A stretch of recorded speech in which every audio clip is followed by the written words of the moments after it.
What do you think the average age puberty starts for kids? So often we leave it to like year 5 and 6 and it's too late. Actually, puberty can start as young as 10, and it's so important children have the information in advance. I am sure you all know a girl that maybe started bleeding and not knowing what it was. But not only that, our bodies change. They can be pubic hair, there can be all these things. And you might be like, oh, Sue, what are you talking about? Why are we talking about this? Please, it's so important that we educate our young people about puberty and we give them access to the right resources and information in a visual way that they can refer back to. Honestly, what worries me most about the internet is where our young people start Googling and then end up on inappropriate websites because these people are very good at finding young people. I would prefer you bought some books, and all my favourite are on my website, that you gave them the right information, that they had visual information to refer back to, because I don't know about you, but when I was younger, there was this thing called Dolly Doctor. And what Dolly Doctor was, so many of us who were 80s babies, or around then, will remember that why we love reading it, it asked the questions that we often had but weren't prepared to ask the adults, right? Because it is sort of awkward. So this is the advantage of books. It's going to tell the kids the information in advance. So I think we should have these books around from 8 years and older so children don't get a fright when these changes happen. I mean, I had a boy many years ago who stopped talking during puberty because he thought his voice was broken, like broken. Can you hear that word? I've had girls who start bleeding who worry they're dying. Isn't it better they have this information in advance? So I am going to hand over, I've got an interview here with the amazing Robyn Steward, who wrote a beautiful book on periods. But as you'll hear us discuss, boys need to know about periods too. They need to know in high school when girls say they've got their period, or, they need to know the appropriate language if they've got a sister, a mother. My son, I can assure you, he knows as much about periods as his sisters do because he needs to know about these things. It's very important. I think these books are for everyone. There is also on my website all my favourite puberty books, which I highly recommend that you look at. This week I have a PDF that you can download. So if you get your emails, make sure you check out the PDF, or if you follow me on Facebook or Instagram, there'll be a link for you to download that. You don't even have to put in your email. I am so passionate that we get this out to our young people, the information they need around puberty. I cannot emphasize enough, though, the importance of having books out and available that children can refer to at home and school. It's such an important part of our protective behaviours as well as understanding our changes in our bodies. So I will let my high horse run away, but if you haven't thought about getting some resources, please check on my website, my favourite ones that have been made specifically for our kids. There's also some great other recommendations and ideas. So I hope you enjoyed this podcast with Robyn. She's really amazing in her sharing and why she wrote her book and how she took the photos. Like, there's so many little gems in there. And I hope that you are all going to think about and go and have a look on the bookshelf now and see, have you got books that are accessible for neurodiverse children on puberty, sexuality, changes? It's so important that we give children this information to refer back to and help them understand both themselves and others. Well, we are so lucky today to have Robyn Steward with us. Robyn is a musician, artist, author, and has presented all over the world, sharing her insights on autism spectrum, including visiting Australia for my Australian listeners. Robyn is a strong advocate and mentor. If you'd like to learn more about Robyn and her amazing work, I highly recommend you visit her website, which I'll link to in the podcast notes.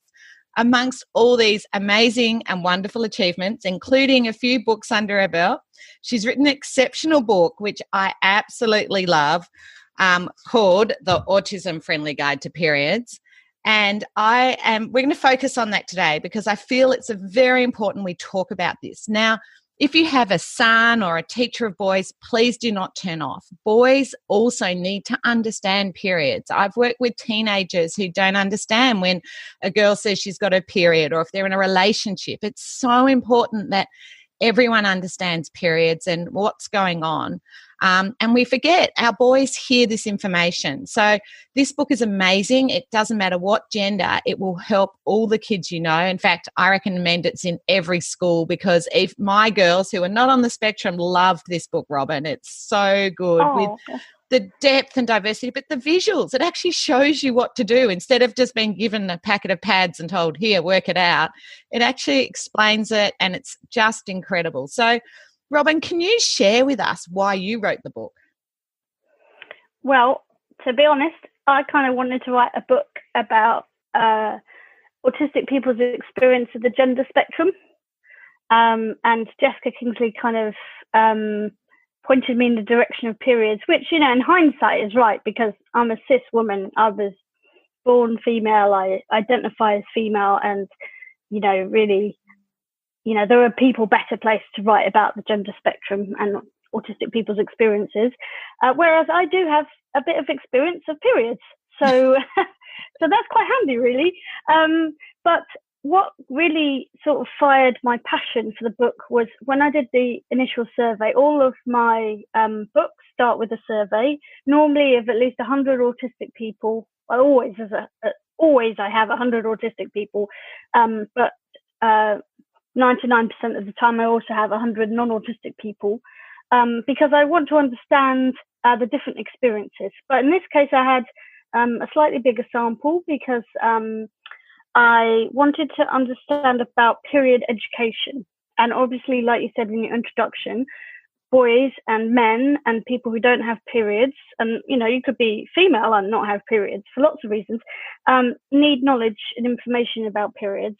And so I wanted to understand what kind of knowledge they were getting, where they were getting it from, what kind of age, but also to understand autistic people who have periods, understanding what kind of information was lacking out there. Like, what I'm looking for when I take on a project is I'm looking for the gap between what non-autistic people need and what autistic people need. Like, there's something in between that it's really just for the autistic group to a certain extent. Like, it benefits everybody. But for example, I was baking scones today, and I haven't baked for a long time, and I had this tube of baking soda, and I just couldn't work out how to open it. Like, it seemed like a Rubik's cube.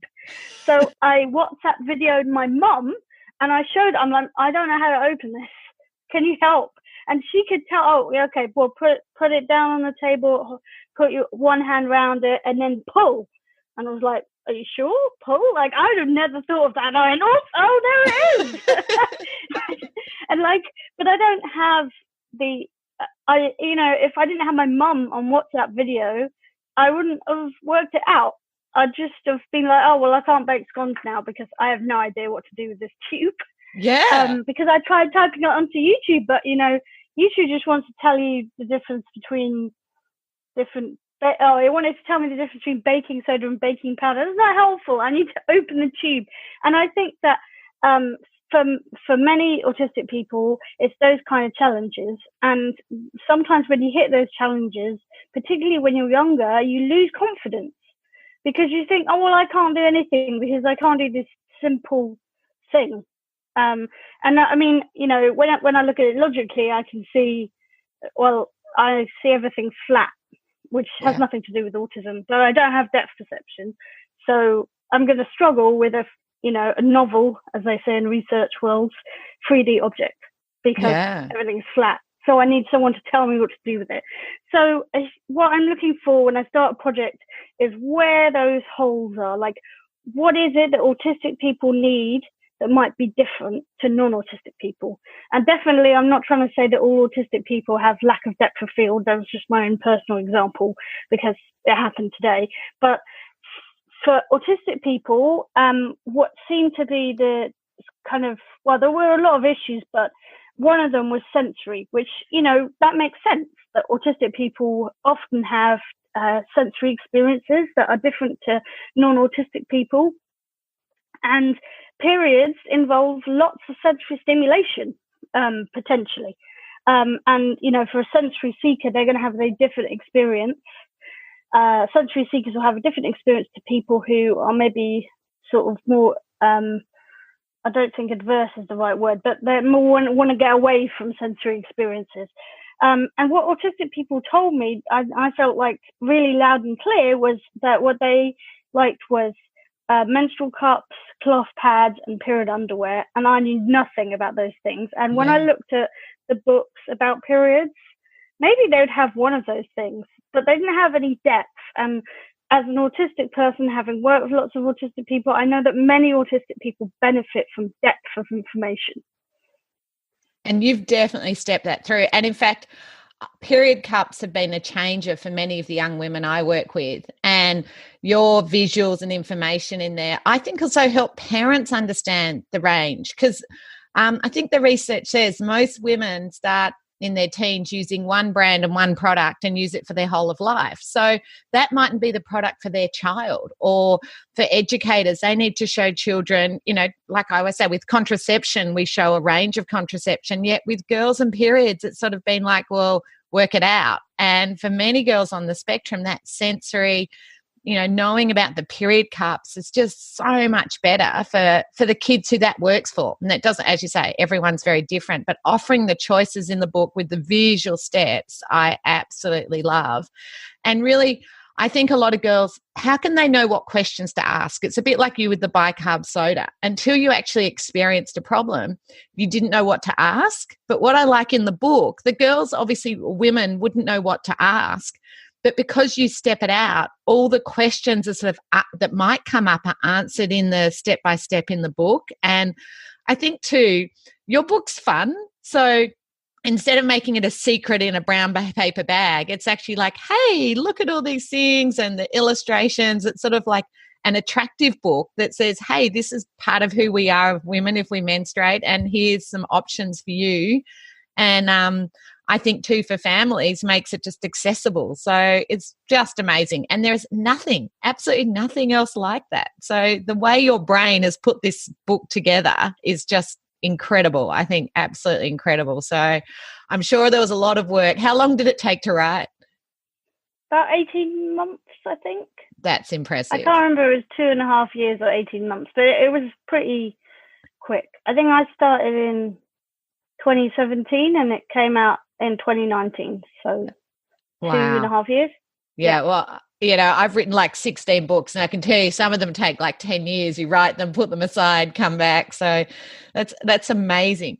And I love the way you always start all your books with surveys. I think that's a really unique way to do it and to gather the data and statistics. Have you always been a numbers person? Is that why you like to do it like that? What is it in that process No. for you?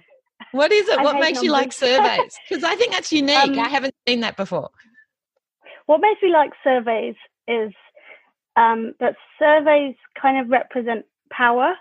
And, you know, a lot of people align the autism and disability rights movement with the gay rights movement, and kind of saying, you know, there's some parallels in how people have fought for their rights. And so in I think 2012, I was at this conference that I don't think it had any autistic speakers, and there was a psychiatrist and he was talking about stimming, and he was asking what I now looking back realize were rhetorical questions, but I answered them anyway. But he was like, well, what if you ever met a child that likes to flap? And I'm like, me? And I mean, everyone's different, but I mean, there are other people. It's not like it's just me.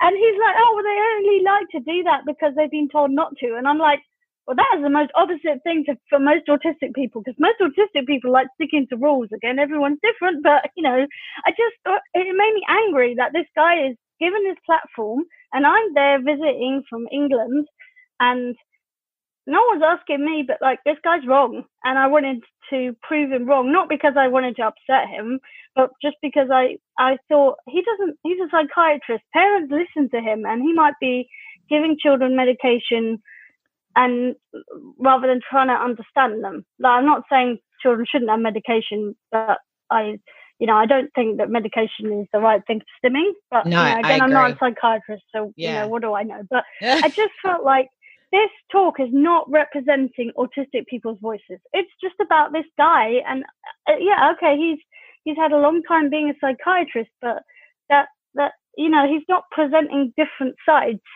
of the perspectives about stimming, and actually that seems really important. So I went back to my hotel room and I put together a survey on SurveyMonkey, and then I went to bed, and I was in California, and California is like 8 hours difference from the UK, so all my UK friends were awake when I was asleep, and when I woke up and ate my breakfast 9 hours later, I had 100 responses, and I was like, wow, okay. And am I right? That. I've probably taught about 3,000 kids, and all of them stim in different ways. And personally, I love their stims. And I love when parents, talking to parents about, I love the way that Ricky I had a little boy who could flap his hands and feet when he's sitting in a chair as a stim. And I just adored it. It was the cutest little stim. And he used it for both happy and anxious. And I got to know the different type of movement, what he was trying to communicate for me. And for me, it's one of the things that I respect and love, because I think we actually all do it. If you go into a neurotypical classroom, kids might be clicking a pen, or we all do it. It just looks a bit different. And, I think the autism community has been given this label of stimming, but I think actually a lot of people do it just in more subtle ways. And the fact you went and did a survey and got all those responses, was that your experience, that people stim for specific reasons? So the survey results, I guess at that point, I thought that stimming was maybe something to do with sensory experiences. But what the survey taught me was that it can be sensory experiences, but basically I was wrong. That there's loads of different reasons, one of which is sensory, but the top 3 reasons were to reduce anxiety, to calm down and deal with overstimulated senses. But there were lots of other reasons, like communicating excitement, or communicating sadness, or, there was just so many of them. And there was also 100 people answered it, and I had 102 unique types of stims. Wow. I love that. I absolutely love that. And I love the fact you actually were open to do the survey and get different responses. And, what a great way to gather information and truly be that advocate role you are, because you're saying, hey, look at all these amazing things. Sorry, we've gone off down a stimming little track there, but I'm sure everyone listening will love hearing that, because I often, like you would have parents like wanting to stop stims, and I don't personally think that is a good idea at all. I respect the stimming, and actually I'm all about emotional regulation. I think it's an important part of regulating emotions. Would that be what happened when you did the survey, that people used it as an effective tool in their toolbox? Yeah, lots of people, then I went on and worked with Liz Pelicano, she's now at Macquarie University over in Sydney, but she was the director of the Centre for Research in Autism Education at the Institute of Education at University College London. That's very long. Oh my goodness, look at your memory. I don't know how you remember that, Robyn. That is so impressive. I have folders in my head. That's how I do it. It's just a neat little set of folders, and Liz has her own folder, and I just opened it up and there it was. But Liz and I started doing some work around trying to understand whether people were, and also Ginny over in Exeter, Ginny Russell and Stephen Capp. And we did some interviews of people and some focus groups and stuff. And we were trying to work out what is the difference between fidgeting and stimming, and also whether people were conscious or unconscious of stimming. And it seemed like a lot of people were unconsciously stimming. Wow. Everyone is so different, and it's a topic that, you could spend your whole career researching. But for me, where I'm at, I like to kind of do areas that no one has done much about before, and then just sort of hope other people pick it up. I'm kind of, my stage name as a musician is Robyn Rocket, and I'm very much like that. I'm zooming, I'm either zooming or I'm asleep. Love it. Robyn Rocket. Okay, I'm going to use that, even though it's your stage name, but I'll use it as your podcast name. One of the things I'd love to do, in fact, I've just realized that I can't actually tell how long we've been talking for. This is interesting. Okay, cool. That's okay. No, that's okay. I was just checking in on the time there. Have you seen your book used by young women or families? Can you sort of share for listeners how they can use the book with their kids or for themselves? Yeah, well, one of the things that when you write a book, when you have a publisher, sometimes I guess you might say you have to pick your battles. I don't mean that you're actually battling anyone, but as an author, I had a vision for the book, and there were some things that I wasn't going to budge on, and some things that I was happy to, be flexible with. But one of the things I didn't want to be flexible about, and I'm really glad it's in the book, is that I wanted to have a flap system. So when you look through the book, most of the images, in fact, all bar, I think, one image, are on a grid system. So the page has 6 squares. And at the front of the book, there's a flap frame, and you can cut it out with a pair of scissors. And the frame has 6 boxes, and you cut out 3 sides of each box. So it creates a flap. Then you put it over the top of the pages that have the images. That way you can lift up a flap and just see one image. So you can control how much you see or how much you don't see. So I felt like people need to be in control, because often I also, when I write a book, I look at both the best and the worst reviewed books on that topic on Amazon. Oh, I love it. You're amazing in your research. That's so clever. Well, I want to know what it is that people like and don't like about books on a topic. Yeah. And so and also just from experience of working with families and from working with young people, that was really important. So I went and worked with some young people in a school called Limpsfield Grange, and they have a couple of books published by Jessica Kingsley. There's one called M, and I want to say the other one is called M in the Middle, but I don't think it is called that. But anyway, I'm sure you can put a link to it in the podcast notes. But what I heard was that some kids are really very interested and they want to know all about it. Other kids, they've only seen blood when they've, scratched their knee or something.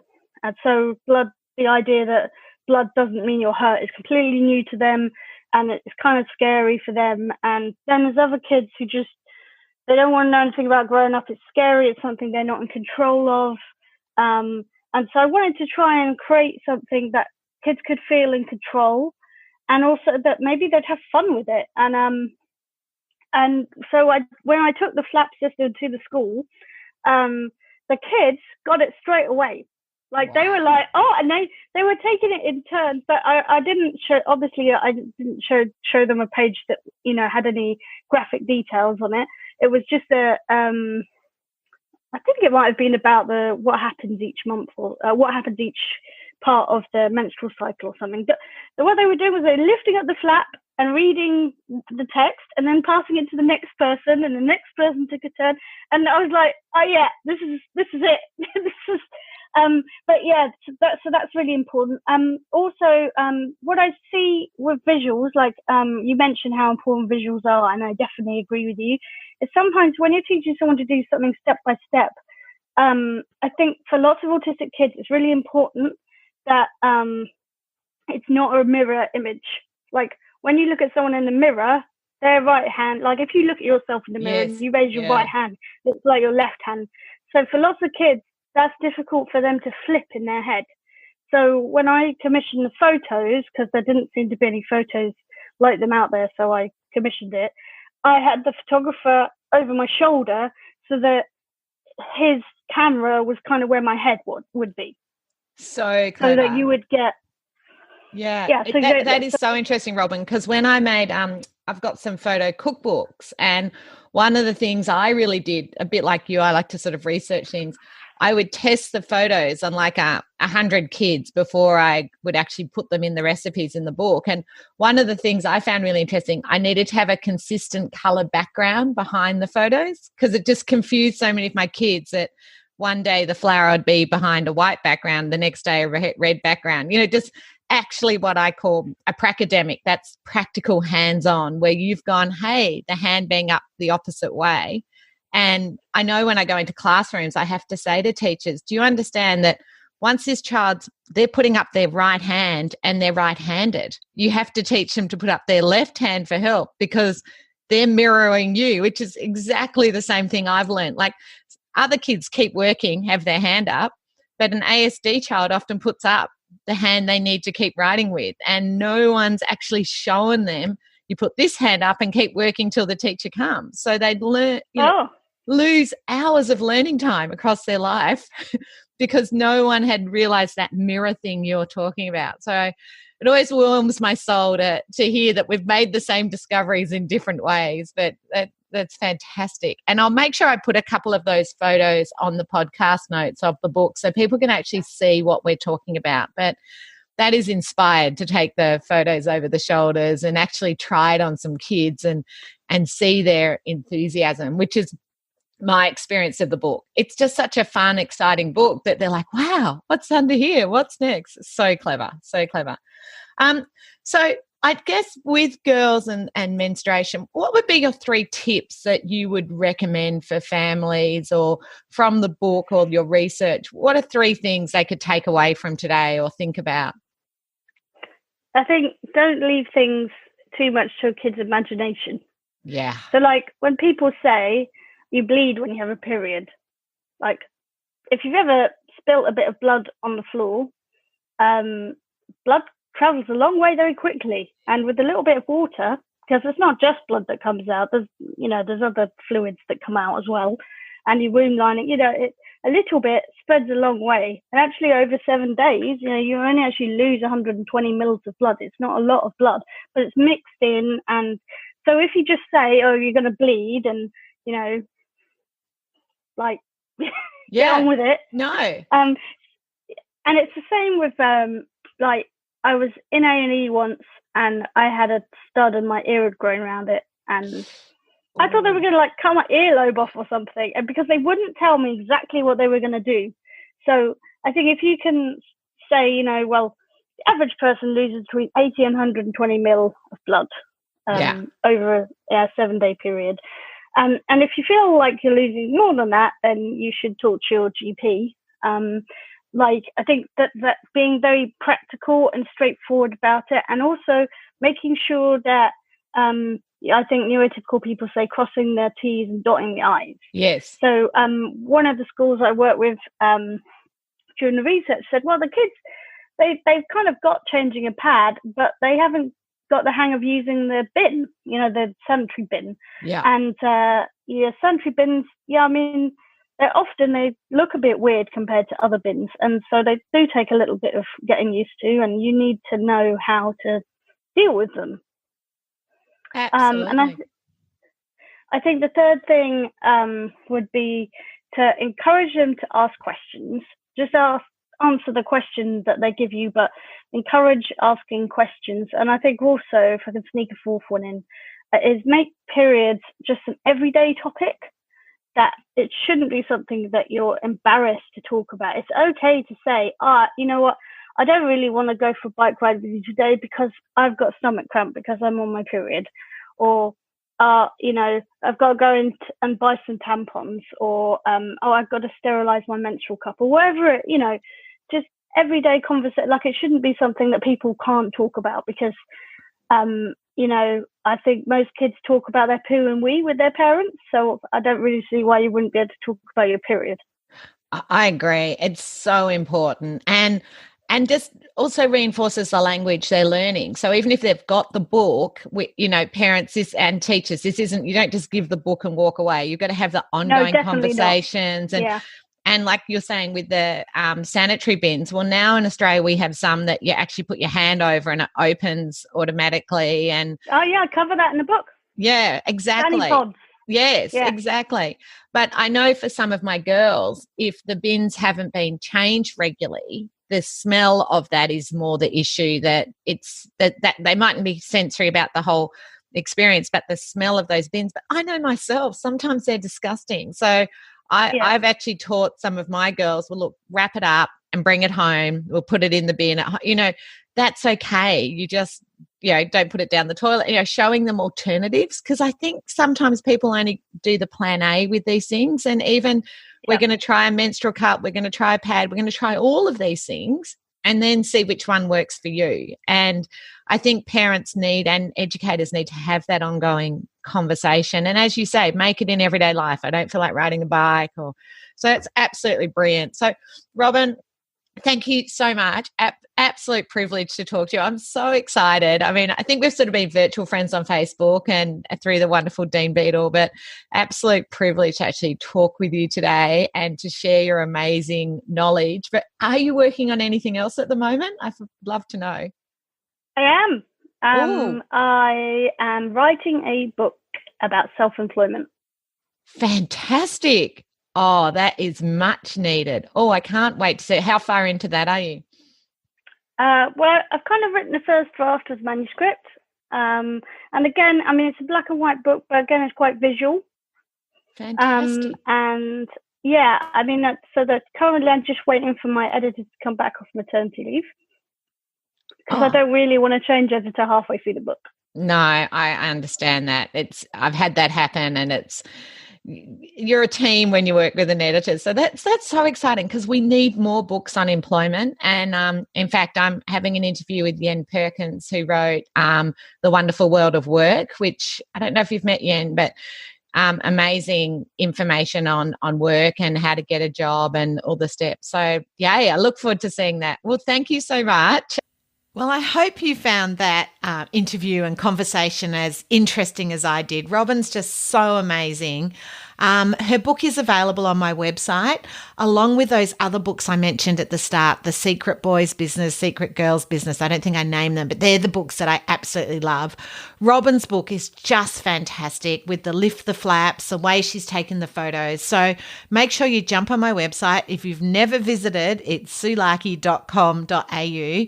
And there's actually a tab for puberty and sexuality, sex and all those things. And you can download and see all my favourite books on there. Please remember, it's so important our children have this information and be really cautious about them Googling and finding the wrong information. I mean, it scares me what is out there. I think you're better off having a book and controlling what children learn and see. But that's my personal opinion. I highly recommend you go and look now on your bookshelf and check, have you got some books that you haven't put out for children? I find they're best left around for children to look at rather than making a big deal of it. I know when my 3 children were going through puberty in those phases, I just would often leave them out on the kitchen table or the coffee table so they could pick it up and browse, or leave it out on their bed in their bedroom. Sometimes families, we need to be a little bit more subtle about these things. And in schools, again, just making sure they're out and proud on your bookshelf. Go and look in your reading corner. What have you got? Oh, sorry about that bang. What have you got out in your reading corner? Have you got books out about puberty, sexuality, all of these things? So I hope that you are inspired to go and just reflect where you're up to with educating children about puberty and about the changes in their body and in other children too.